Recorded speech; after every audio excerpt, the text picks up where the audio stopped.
તરફ પાકિસ્તાની નેતાઓ ભારતના ડરથી પાકિસ્તાન છોડીને ભાગી ગયા છે। આર્મી ચીફ બાદ હવે બિલાવર ભુટ્ટો દેશ છોડીને ભાગી ગયો। બિલાવર ભુટ્ટોનો પરિવાર પાકિસ્તાન છોડીને કેનેડા ભાગ્યો છે। ભારતને ખોખલી ધમકી આપનારો બિલાવર ભુટ્ટો ભારતથી ડર્યો છે અને જ્યારે પાકિસ્તાન છોડી તે ભારતથી ડરી અને લંડન જતો રહ્યો છે।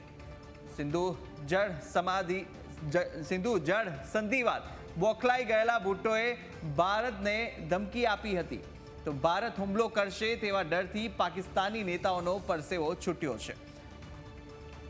તો પાકિસ્તાની નેતાઓ છે અત્યારે ભારતના ડરને કારણે પાકિસ્તાન છોડીને જતા રહ્યા છે અને આ તરફ બિલાવર ભુટ્ટોનો પરિવાર કેનેડા ભાગી ચૂક્યો છે, જ્યાં ભારતના ડરને કારણે જે ખોખલી ધમકીઓ આ બિલાવર ભુટ્ટો આપતો હતો તેના ભારતનો ડર તેને જોવા મળ્યો અને તે પરિવાર સાથે કેનેડા જતો રહ્યો।